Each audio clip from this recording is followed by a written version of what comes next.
정한 시간이 되었으므로 우리가 하여 성역 공부 5번째 시간을 함께 나누겠습니다. 오늘부터는 새로운 주제, 구원의 은혜를 누리는 마음, 구원의 은혜를 누리는 이라는 제목을 가지고 크게 두 번째 강의가 시작되어집니다. 기도하고 시작하겠습니다. 하나님, 오늘도 저희를 사랑해 주시고 비대면이지만 각 가정에서 이 시간을 기억하고 핸드폰 앞에 모여있는 믿음의 지체들 기억하여 주시고 이 시간이 하나님 은혜의 시간이 될 수 있도록 하나님께서 함께하여 주옵소서. 구원의 경고함만 가지는 것이 아니라 구원의 은혜를 누릴 수 있도록 우리의 삶을 다시 한번 정리하고 다시 한번 아름답게 세워져 가게 하여 주옵소서. 이 모든 말씀 예수님의 이름으로 기도드립니다. 아멘. 이사야서 12장 2절 말씀을 먼저 보도록 하겠습니다. 보라, 하나님은 나의 구원이시라. 내가 신뢰하고 두려움이 없으리니 주 여호와는 나의 힘이시며 나의 노래시며 나의 구원이심이니이다. 하나님은 나의 구원이라 말하고 내가 그를 신뢰하고 또 두려움이 없고 주 여호와는 나의 힘이요 나는 그의 노래를 부르며 나의 구원을 하나님을 누리겠다는 말씀입니다.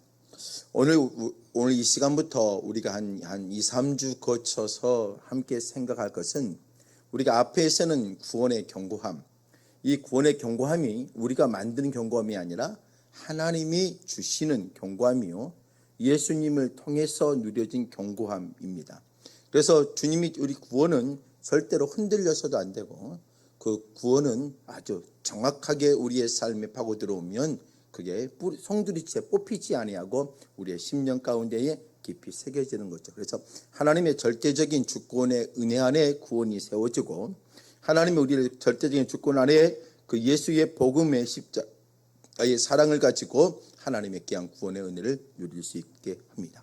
그러면 이제는 두 번째로요, 이 구원을 우리는 끊임없이 누려야 돼요. 그런데 이 구원의 은혜를 방해하는 요소들이 분명히 있는 거죠. 그래서 구원의 은혜를 누리려면 구원의 은혜를 방해하는 것들도 살펴보고 또한 구원의 은혜를 우리가 더욱더 누릴 수 있도록 우리의 삶을 재정비할 필요성이 있는 겁니다. 지금 우리는 코로나19라는 어떤 어려움의 산을 겪습니다. 화이자기나 또 다른 어떤 백신의 연구가 활발히 되어져서 백신들이 하나씩 나오기 시작하고 치료제가 하나씩 나오면서 조금 더 적극적이고 긍정적인 어떤 모습들은 볼 수가 있습니다. 그러나 우리들까지 백신과 치료제를 하려면 상당한 시간이 필요하죠. 그 어려움의 시간이 아직까지는 끝나지 않고 내년까지는 진행이 되겠고 많은 어려움들이 있을 수밖에 없죠. 그런 어려움 속에 하나님의 사람들이 누려야 할 것은 뭐냐면 우리는 구원의 확신도 가져야 되지만 이 구원의 은혜를 누리고 살아야 되는 겁니다. 이게 흔들리지 말아야 돼요. 그러기 위해서 오늘 우리가 몇 가지를 살펴보면서 함께 생각하려고 합니다. 자, 누가복음 15장 11절에서 24절 한번 찾아보겠습니다. 누가복음 15장 11절에서 24절 말씀입니다. 이제 읽을 시간은 없고요. 이것은 누가복음 15장은 세 가지의 비유의 이야기가 들어 있습니다. 자, 누가복음의 첫 번째로는요, 잃은 양의 비유가 있습니다. 100마리 양 가운데에 한 마리의 양을 잃었지요. 99마리를 어떤 곳에 모아놓고 한 마리를 찾아다니며 헤매며 그리고 한 마리를 찾아서 기쁨으로 돌아오는 장면이 하나 기록되어 있고 또 잃은 드라크마 있죠. 드라크마를 찾아내는 사건이 기록되어 있죠. 그리고 나서 오늘 본문 누가복음 15장 11절에서 24절은요 탕자의 비유입니다. 어떤 이야기들이 약간의 차이는 있지만 이 세 가지의 강조점은 하나님의 사랑이라는 것이 포함되어 있습니다. 그런데 잃은 양과 잃은 드라크마는 찾으며 하나님의 사랑을 강조하죠. 잃어버린 양, 또 잃어버린 드라크마 이런 것들을 찾아다니며 그 찾으며 회복하는 모습을 보고 행복해하고 하나님의 사랑은 그들을 찾아내면서 얻어지는 모습을 강조하고 있다면 둘째 아들의 탕자의 비유는 조금 다른 어떤 강조점이 포함되어 있습니다. 하나님 앞에 나아가는 데에 앞에 두 가지는 하나님이 찾아가는 거고, 이 둘째 아들 탕자의 비유는 하나님 앞에 찾아갈 수 있는 방법이 뭐냐? 회개라는 거죠. 그래서 회개하고 돌아올 때에 하나님은 그 자리에서 변함없이 지키고 그 돌아오는 아들을 사랑으로 품어내고 있는 사건을 기록하고 있는 겁니다. 오늘 본문의 말씀은 크게 세 가지로 이렇게 나누어져 있죠. 하나는 뭐냐면 11절에서 16절까지는 둘째 아들이 이제는 뭐예요? 방탕과 궁핍, 아버지 것을 가지고 멀리 떠나서 갔는데에 그곳에서 방탕한 삶을 살고 그 삶이 결국은 궁핍해진다는 거고, 그리고 17절에서 24절은 뭐냐면 둘째 아들이 이제는 그 궁핍함 속에서 아버지의 품을 기억하게 되고 아버지의 집이 그리워지게 되어져서 돌아옵니다. 그리고 돌아오는 그 아들을 용서해주고 사랑해주게 되어지고 귀한 은혜를 받게 되죠. 그리고 25절부터 32절 말씀을 보면 이제는 또 다른 탕자가 하나 있어요. 둘째 아들은 아버지의 품을 떠났지만 또 다른 탕자는 어떤 탕자 말입니까? 아버지의 품 안에 있는 데에 둘째 아들을 향해서 사랑의 모습을 보고 이 모습, 잔치를 벌린 모습을 보고 맏아들은 불평하게 되지요. 그러나 하나님은 이 큰아들이나 둘째 아들이나 다 사랑의 모습을 보여주고 있는 사건이 오늘 누가복음 15장에 기록되어 있는 오늘 우리 본문의 말씀들입니다. 그러면 이 말씀을 토대로 해서 몇 가지로 우리 질문들을 한번 살펴보죠. 자, 첫 번째, 죄의 뿌리는 자기의 주장과 이기심 때문입니다. 그렇죠? 자, 죄라는 것은 하나님과의 멀리 떨어지게 하고 하나님의 품에서 벗어나게 하는 것이 이 문제에서는 이렇게 말합니다. 죄의 뿌리는 자기의 주장과 자기 이기심 때문이다 라고 표현하죠. 다시 말해서 자기 중심적인 판단으로 인해서 죄의 근원이 생기고 그 죄로 말미암아 하나님과의 관계가 무너진다는 것을 오늘 이 본문을 통해서 살펴보는 거죠. 그래서 1번, 죄의 뿌리는 자기 주장과 이기심 때문입니다. 둘째 아들에게서 이 이기심이 어떻게 나타나고 있는지 찾아보십시오. 자, 12절입니다. 우리 12절 말씀 한번 볼까요? 그 둘째가 아버지에게 말하되 아버지여 재산 중에 내게 돌아올 분깃을 내게 주소서 하는지라. 아버지가 그 살림을 각각 나누어 주었더니 라고 되어 있지요. 자, 이 12절에서 뭘 찾냐면 죄의 뿌리는 자기 주장과 이기심이다. 이 둘째 아들에서 나타나는 이기심이 어떻게 보여지고 있느냐 봤더니, 자, 둘째가 아버지에게 말합니다. 아버지 재산 중에 내게 줄 것을 주십시오라고 말하지요. 분깃을 말합니다. 이 분깃은 유산을 표현하지요. 유산을 의미하는 겁니다. 둘째 아들이 받아갈 유산입니다. 그 유산은요, 장자가 가지고 간 다음에 그 남은 유산의 3분의 1, 적은 많은 유산은 아니지만 둘째 아들에 돌아갈 부분이 있긴 있지요. 근데 그 유산을 달라는 거예요. 그런데 유산은요, 분명 어떻게 됩니까? 아버지께서 그 아들에게 줄 수도 있고 줄 수 없는 거, 없을 수도 있죠. 지금 이 유산은요, 아버지가 살아있고 건강해 있는 상태에서 달라는 것은 정당한 권리가 아니라는 겁니다. 오늘 이 둘째 아들의 이기심은 어디에 있냐면, 자, 자기 중심과 자기 욕심과 자기 판단에 있다 보니까 어떻게 나타나요? 정당한 권리가 아닌데도 정당한 권리인 것처럼 자기 판단 안에서 아버지 것의 유산 가운데 자기 것을 찾아가려고 하죠. 이게 이런 연약한 모습을 만들어내요. 지금 이 유산은 나중에 아버지가 돌아갔을 때에 그 큰아들에게 가고 남아있는 가운데에 3분의 1을 받는 게 법적으로 그 당시에 유산의 법에 의한다면 3분의 1 정도로 가져가게 되어 있습니다. 그런데 그 유산은 지금 가져갈 수 있는 것은 아니에요. 그런데 그 아들은 지금 뭐예요? 자기의 욕심과 자기 이기적인 판단이 뭐예요? 자기의 요구를 정당하다 생각하고 강력하게 아버지에게 유산을 달라고 하지요. 이게 바로 이기적인 욕심 속에 생긴 거죠. 그래서 분별 없는 요구가 하게 되어집니다. 죄라는 것은요, 자, 인간의 주장과 이기심 때문에 생겨요. 죄의 뿌리가 자기 주장과 자기의 이기심 때문에 생기는데, 이 이기심은요 어디에 생기냐면 다른 게 눈에 들어오지 않고 뭐 하는 거예요? 자기 판단과 자기 중심과 자기 편에서만 모든 것을 결정하고 결단하고 정당하다고 생각하게 하는 것이 바로 오늘 이 둘째 아들의 문제점이라는 겁니다. 오늘 저와 여러분들 마찬가지죠. 하나님의 은혜 안에서 살아갔지만 우리가 간혹 가다가 연약한 모습을 갖고 잘못된 판단을 해요. 그 잘못된 판단과 잘못된 행동은 어디에서 나오느냐? 바로 자기 중심과 자기 이기적인 욕심 때문에 자기 편에서만 모든 것을 보기 때문에 이런 정당한 모습도 아니고, 그리고 분별 없는 요구를 하게 되어지고, 그리고 사람을 실망시키게 되죠. 자, 이 둘째 아들은 어떻게 되어죠? 아버지를 실망시키게 합니다. 아버지에게 아들이, 그것도 유산, 아직 때가 되지도 않았고 정당한 요구, 권리도 아닌데도 지금 하는 거죠.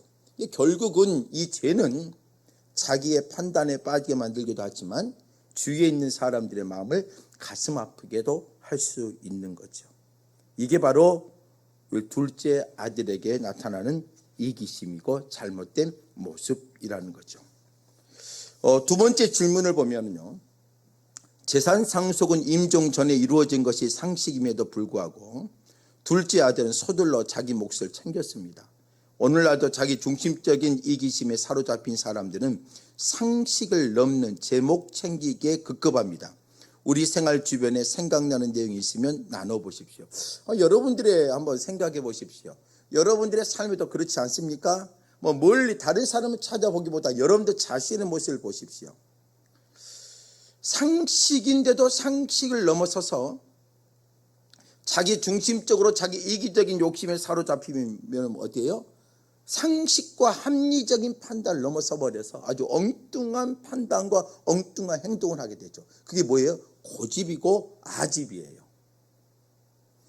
하나님의 은혜는요, 사람을 사랑하게 하고 하나님을 사랑하게 하고 하나님의 은혜와 믿음의 덕을 끼치게 하는데, 오늘 이 둘째 아들처럼 자기 중심과 이기심에 사로잡혀버리면 상식을 넘는 잘못된 판단과 잘못된 분별력에 빠져서 아주 어리석은 행동을 하게 되어집니다. 자기의 잘못을 인정을 안 해요.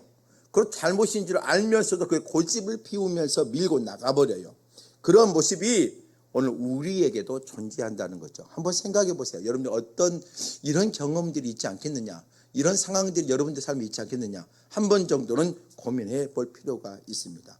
여러분들도 자기 중심적으로 바뀌고 자기 이기심에 사로잡혀 버리면 상식 수준을 넘어서 아주 어리석은 모습이 나올 수밖에 없다는 것입니다.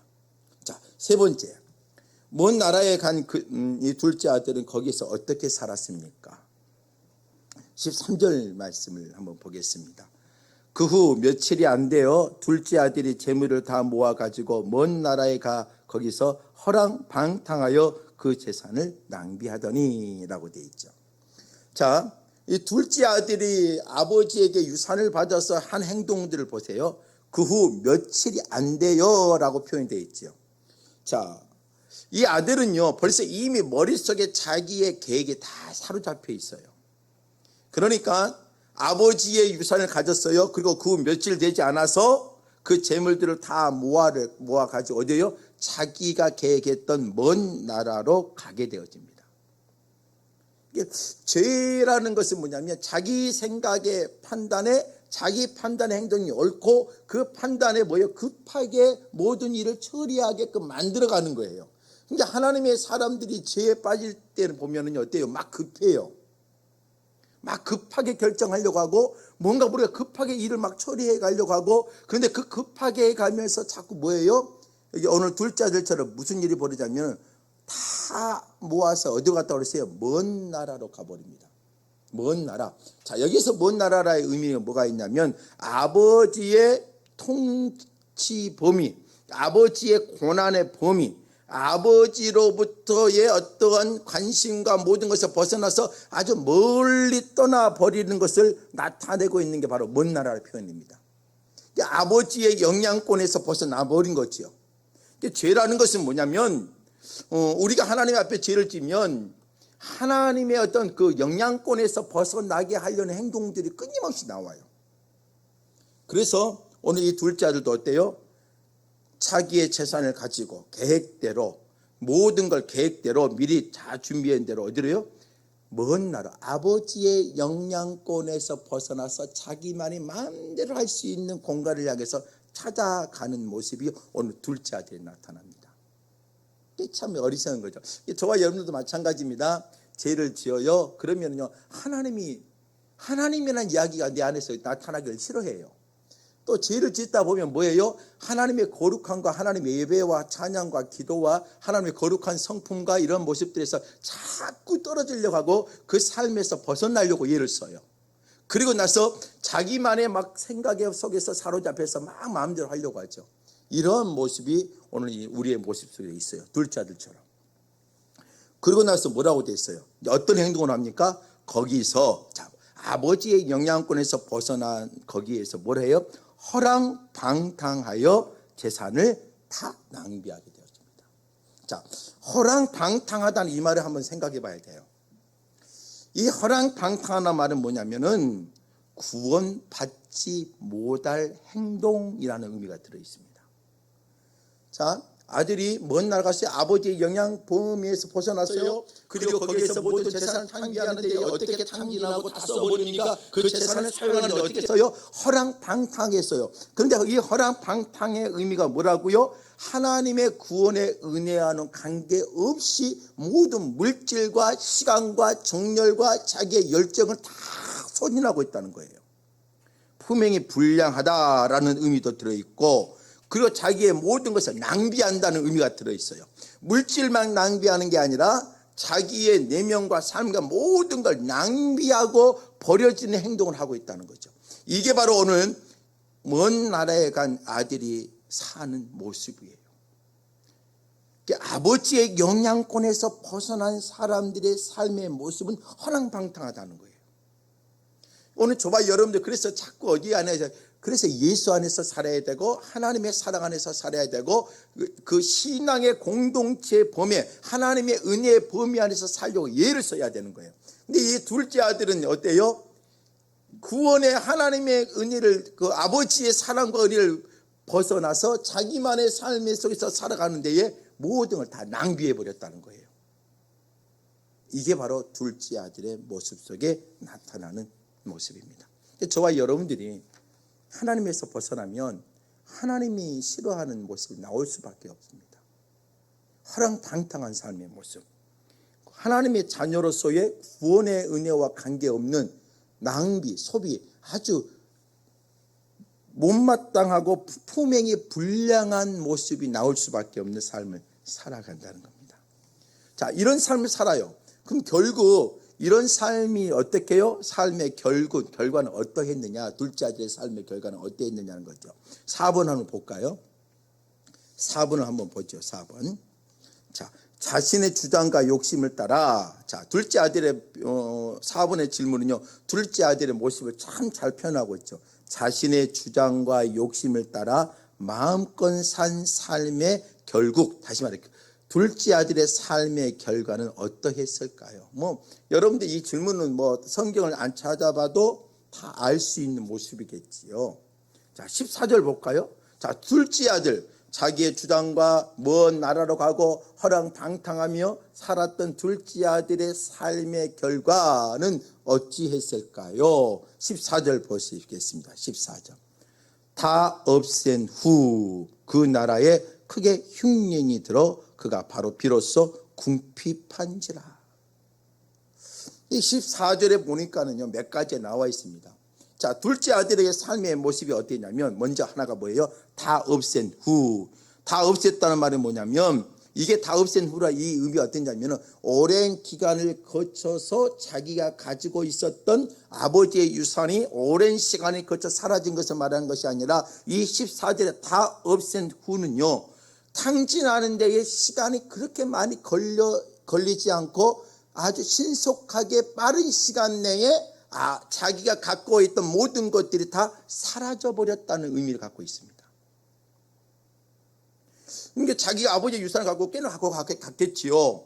근데 그 유산이 오랫동안 자기 삶을 유지할 줄 알았더니 그렇지 않고 어떻게 됐어요? 그 삶의 결국 뭐예요? 그 자기가 가지고 있었던 그 모든 물질이 어떻게 되는 거예요? 빠른 시간 내에 낭비되었고 손인되어 버렸다는 거죠. 자, 두 번째로요. 14절 중반절에 뭐래요? 다 없어졌어요. 없어진 후에 거기에 뭐였냐면 그 나라에 크게 흉년이 들어. 뭐 했습니까? 아니 그때 또 더군다나 어떤 일이 벌어져요? 자기가 있는 그 지역에 뭐가 찾아와요? 흉년이 다가와요. 자기가 있는 그 자리, 살던 곳, 그가 살던 그 나라에 참 신기하죠. 그래서 저와 여러분 그리스도인들이 참 아름답게 살아야 될 이유가 있는 겁니다. 그리스도인들이요, 참 멋있게 살아야 되고 정결하게 살아야 되고 거룩하게 살아야 될 이유가 있어요. 여러분들이 하나님의 구원의 은혜를 누리고 구원의 은혜 가운데 풍성히 살아야 될 이유가 뭐냐면 우리가 뭐가 되기 때문에 축복의 통로가 되기 때문이에요. 아브라함이 너를 축복하는 자에게 축복이 있고 너를 저주하는 자에게 또 너를 통하여서 축복의 통로가 되겠고 하나님께서 은혜를 주셨잖아요. 이 아브라함의 축복을 우리가 갖고 있는 사람들이잖아요. 그러니까 그리스도인들이 잘 생각하셔야 돼요. 여러분들의 삶이 아름다워짐으로 통해서 여러분이 있는 터전과 환경이 달라지는 거예요. 요셉이 어땠어요? 요셉이 종으로 왔지만 그 종의 요셉 하나 때문에 그 집안이 어떻게 돼요? 번성하게 되어지고 잘 되어지게 됐죠. 누구 때문에요? 요셉 때문에. 요셉이 그 자리에서 그곳에서 뭘 했어요? 하나님을 반듯하게 섬기게 되어지죠. 하나님께 반듯하게 섬기게 되어지니까 그 집안에 하나님의 형통함의 은혜를 허락해 주는 거죠. 그러나 뭐가 되어졌어요?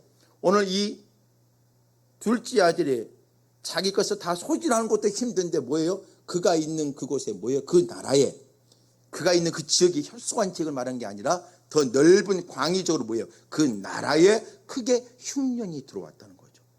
그리고 14절 하반절에 뭐라고 되어 있어요? 그가 비로소 그곳에서 뭐 했다? 궁핍한지라. 근데 이 궁핍했다 이 말을 한번 생각을 해봐야 돼요.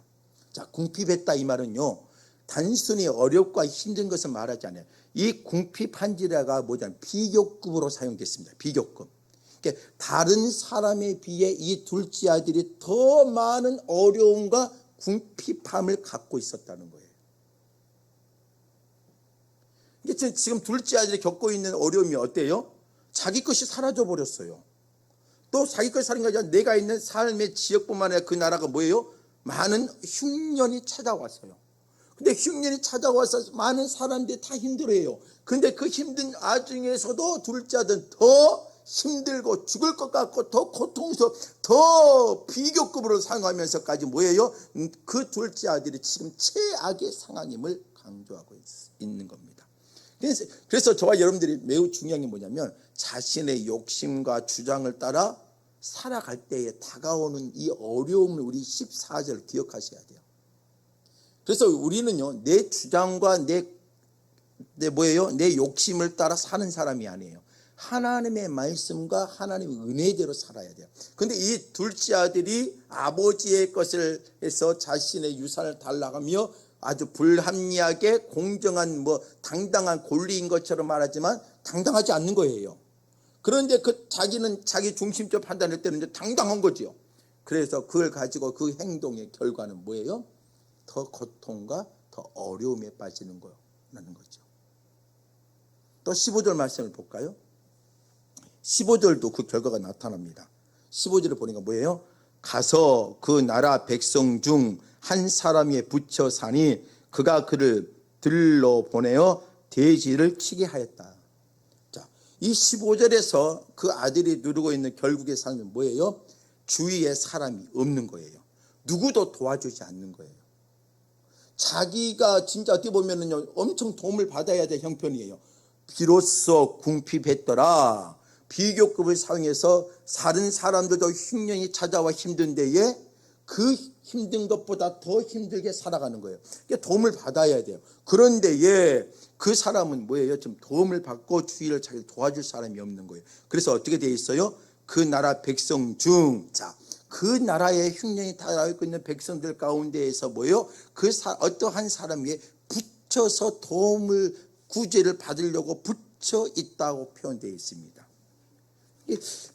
이 둘째 아들의 삶의 결국은 뭐예요? 자기를 도와주는 사람이었고 그 어떤 사람에게 붙어 있어야지만 자기가 지금 어때요? 살아갈 수 있는 환경에 있는 거죠.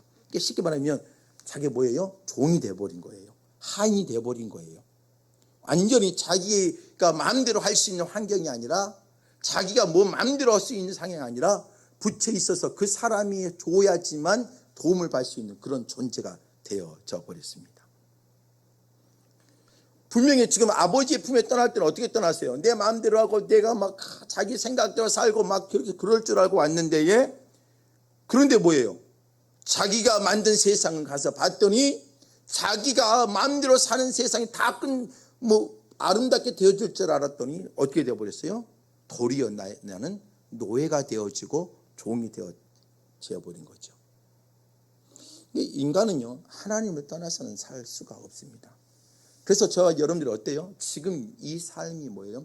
우리는 구원의 확신을 갖고 하나님의 자녀고 하나님의 틀 안에 있고 하나님의 법 안에서 살고 구원의 은혜를 누리고 살아야 돼요. 그래서 자기 중심적인 삶과 자기 욕심에 매여서는 절대 안 돼요.